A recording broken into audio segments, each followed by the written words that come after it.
Beneath the golden afternoon sun, a male lion rests in the tall grass, his thick mane catching the light with every slight movement.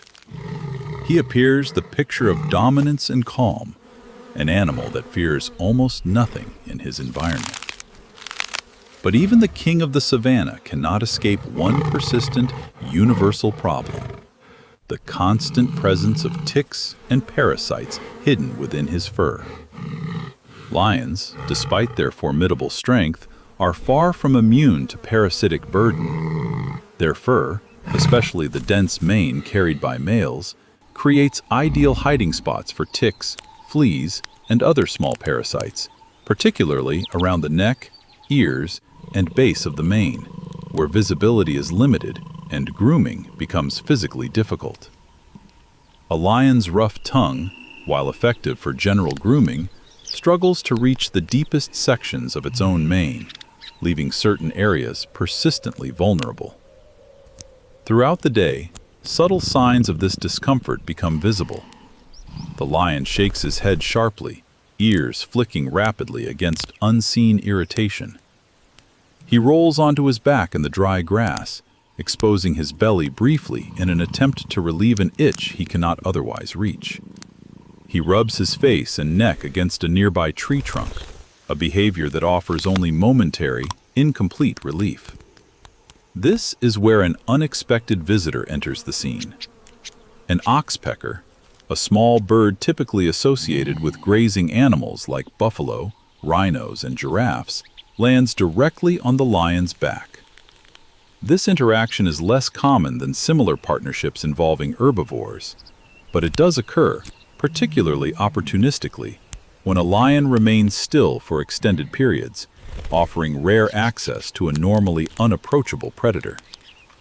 The bird moves cautiously at first, aware that it is standing atop one of Africa's most dangerous predators.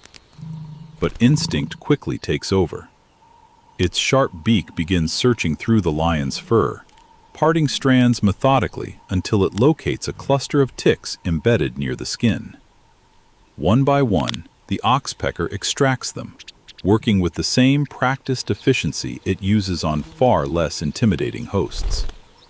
For the lion, tolerating this behavior requires a degree of trust, or, at minimum, an assessment that the bird poses no meaningful threat. Unlike prey animals actively hunted by lions, oxpeckers are simply too small, too fast, and too inconsequential in terms of nutritional value to trigger a predatory response. This allows an unusual dynamic to unfold: a natural predator remaining still and permissive toward a creature it could otherwise dispatch in an instant.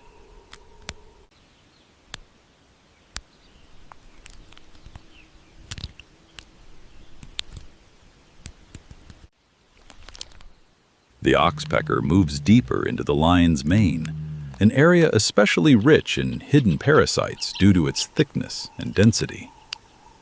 Here, the bird's narrow beak becomes particularly valuable, able to part layers of fur that even the lion's own claws cannot effectively separate. Ticks that have burrowed deep near the base of the mane, close to the neck and shoulders, are exposed and removed one at a time. This cleaning process offers real physiological benefit. Heavy tick infestations can cause skin irritation, localized infection, and unnecessary energy expenditure as the lion continuously attempts, and fails, to self-groom these hard-to-reach areas.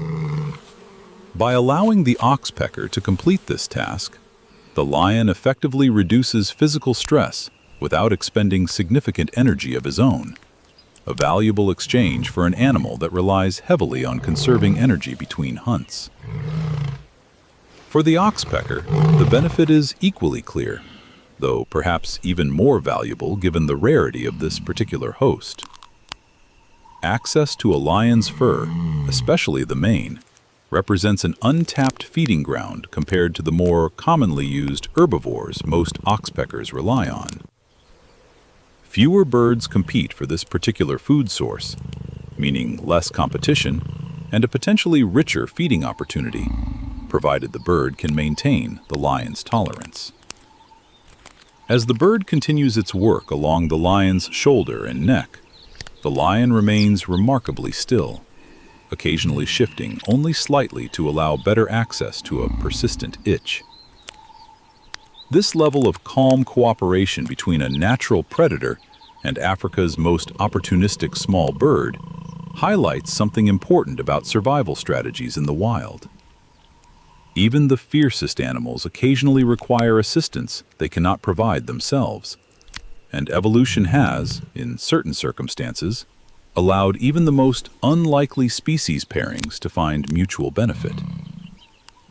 This relationship, while less documented and less consistent than oxpecker interactions with herbivores, demonstrates the adaptability of both species involved. Oxpeckers are opportunistic feeders, willing to explore unconventional hosts when the potential reward outweighs the risk.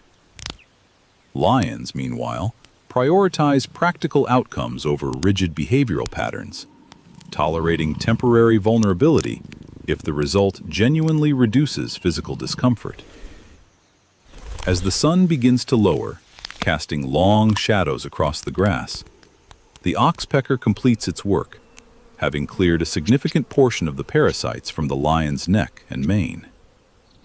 The bird lingers briefly before eventually taking flight, moving on to search for its next opportunity, whether that means returning to more traditional hosts or seeking out another unusually patient predator willing to allow this same exchange.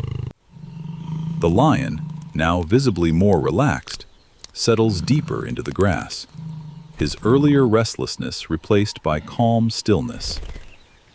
Fewer parasites mean less irritation, less unnecessary movement, and ultimately, more conserved energy for what matters most to a predator of his stature: the next successful hunt.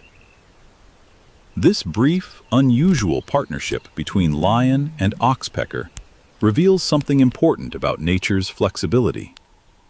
Relationships built on mutual benefit are not limited to predictable species pairings. Sometimes, even the most dominant predators find themselves relying on the smallest, most overlooked creatures. Proof that survival in the wild depends not on strength alone, but on the willingness to accept help wherever it may be found, even from something as small and unassuming as a single, determined bird.